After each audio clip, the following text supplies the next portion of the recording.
Hi everyone, my name is Sally Fowler. I'm the owner and trainer for Disabled Advantage. Thank you for joining me on my Patreon tier Service Dog Questions Answered. Today's question is, I have CRPS. How do I know if I qualify for a service dog? Qualifying for a service dog is a complicated question because of a lot of reasons. So first of all, the main question that you need to ask yourself and answer it is, where do I live in the world? Because if you live in the US, how you qualify for a service dog is different from how you qualify for a service dog in another country. Different countries have different organizations, they have different rules. There are even some countries who aren't currently recognizing mobility service dogs and are still only recognizing guide dogs as the only type of service dog. So where you live in the world absolutely matters. If you live in the US, which is what I know the most about because that's where I live and that's where my business is based, I can tell you a little bit more about how to find out if you qualify for a service dog.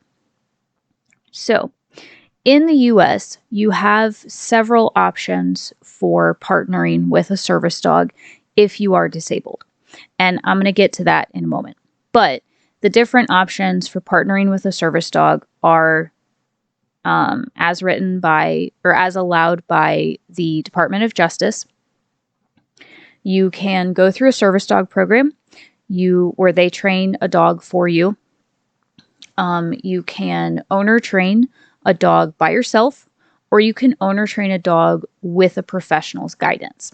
And that is what I most often recommend, is that if you do want to owner train, you seek the help of a professional service dog trainer, just because training service dogs is very, very complicated. There's a lot of upper level skill training to do, and it's not the same as training a pet dog. The DOJ does require that you be disabled, but it doesn't have a master list of these are what we consider to be real disabilities. And the ADA says that you need at least one task that your service dog does.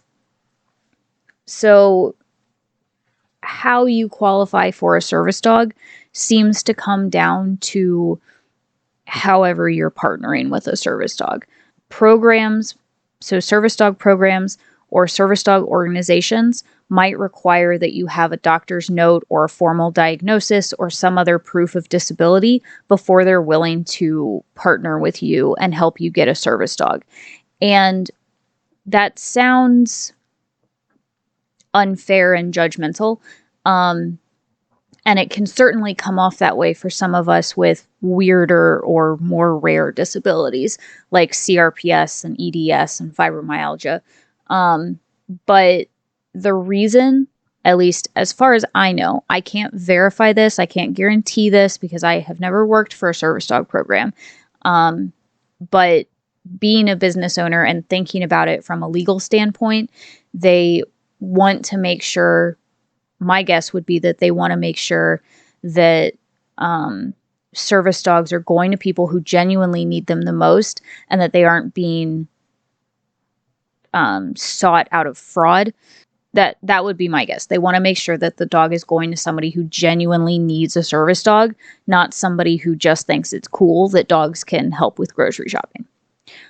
Again, I can't guarantee that that's the reason behind it, but it does it feels and sounds like a legal covering liability requirement. But where you're going to get into some problem with that as far as CRPS goes is that you have to have a doctor then who knows what CRPS is and who agrees with you that yes, a service dog could totally change your life. We should definitely do that for you. And then you will probably have to explain CRPS to whatever program you're working with. It is a neurological disorder. It is a pain disorder, and it does affect mobility. So they can make intellectual inferences it's going to be difficult to explain exactly what CRPS is and all of the possible ways that a dog needs to be trained for someone with CRPS so that the dog isn't constantly making your CRPS worse. It's not impossible. It is certainly possible to explain that.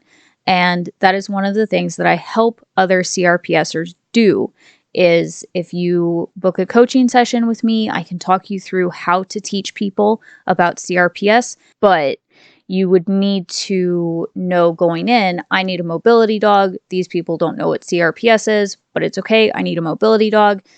This is the tasks that will help my CRPS. I can just go from here. Programs usually have some sort of hurdle for you to jump to qualify for a service dog through their program. It's also usually a very long application process, an interview process, and their wait lists are typically several years long. If you owner train on your own, meaning you owner train based on your own personal knowledge, or you use YouTube videos, you read books, you take online classes, whatever it is that you're doing, but you're doing it without the direct supervision and guidance of a dog training professional, your CRPS must be disabling to you on a daily basis and interfere with basic needs and basic safety. And that's just going off of, those are my words, to be clear, but the ADA and service dog says that the person must be disabled and the service dog must do one task. So service dogs are, there's not going to be someone standing over your shoulder who says, oh, you don't qualify for a service dog. But be responsible, be trustworthy, be honest. Not everyone with CRPS is disabled by it. My husband is of the belief that when I first got CRPS, I was disabled instantly because it interfered with my ability to work. It interfered with my career of being a horse trainer. I don't really feel like I was real and truly disabled, though, until senior year when it had spread into my head and my neck and both of my arms and my rib cage, and I couldn't really work. I couldn't work a real job. I was having trouble driving. I was having more and more trouble doing classwork and using my hands and coordination, and I was falling, and it was worse and worse, and my quality of life was plummeting. So it's hard to quantify what a disability is, but when you start having, or at least in terms of CRPS, because it's so complicated, in my opinion, as a dog trainer, not a medical professional, but as a dog trainer living with CRPS, CRPS becomes a disability when it starts to impact your basic functionality as a person. And definitely if it interferes with your ability to work.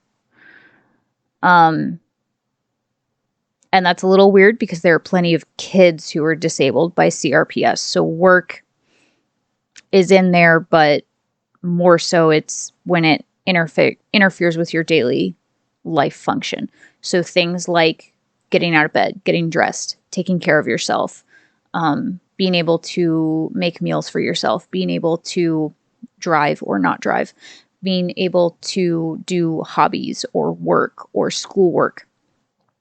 If you're in so much pain that it's affecting your cognition, you're tried to say two forms of that word at once. If you're in so much pain and also you're on so much medication for the pain or the other symptoms, but also if you're just in so much pain that it's affecting your cognitive abilities, that starts to become a disability as well. If it's just because of the medication, I can't say for certain if that's a disability or not. Sorry, this is really confusing. Like I said, I'm not a doctor. I can't tell you if you're disabled. If you come to me for help training a service dog, I am going to ask you a series of questions about your pain, your limitations, your needs, your wants, and why you think you need a service dog. Why you think a service dog can help you. And your answers to those questions will tell me if I think a service dog is a good fit for you, or if I think an ESA is more appropriate for you, or if I think you need more assistance than a service dog can give, and you need to be looking into the caregiver route. And that opinion will be based on what I know dogs can do, my experience training service dogs, my experience living with CRPS and working with a service dog, what I've seen that they can do and what I've seen that they cannot do. And my experience in talking to other CRPS teams and other medical professionals and other CRPS teams who do rely on in-home assistance. So some of us also, CRPS is across the board. And if you're new to CRPS, here's where you're learning that. But if you're old hat to CRPS, you know this. CRPS it's everywhere. It's insane. I rely on a service dog and additional support from my husband and my best friend. Other people rely just on their service dog and it's enough. Other people don't need a service dog but do need an ESA because living with this much pain is definitely takes a toll on you. Some people don't need an ESA, don't need a service dog, have found ways to adapt to their CRPS. They're not disabled by it, and they're able to go about their life with just kind of, yeah, I have this thing that's super obnoxious, and it might spread one day, and it might get worse, but for right now, I'm doing okay. And then you have people with CRPS who need both a service dog and in-house care on a daily basis. And then you have people who can't use a service dog at all and are completely bedridden and have to have people come in their house every day and help them with everything. And we're all different. It affects all of us differently. There's no way to predict how any of us are going to end up. And when you go through a structured organization, they're going to have specific questions. They're the people who are going to tell you, well, you don't qualify through us because we have these rules and we have these hurdles that you have to meet. And if you don't meet these, it's our opinion that you don't qualify. When you owner train, there's a lot more flexibility, but you do need to be honest about it. If you don't actually need a service dog, please don't take a service dog away from somebody who might need it. And that's where that program, having those lists of requirements and qualifications, is going to come into play. But if you're owner training a service dog is not really a fun party. It's really hard. It takes a lot of hard work and a lot of dedication and a lot of pain flares. And it definitely makes your life better, but it's not really a easy hobby to do on the side. So undertaking the responsibility of owner training a service dog is one that you really only want to get into if you definitely need the help of a service dog. Hopefully that made sense. Also, when you train with me, the training, guys, it's gonna last 1 to 2 years. That's non-negotiable.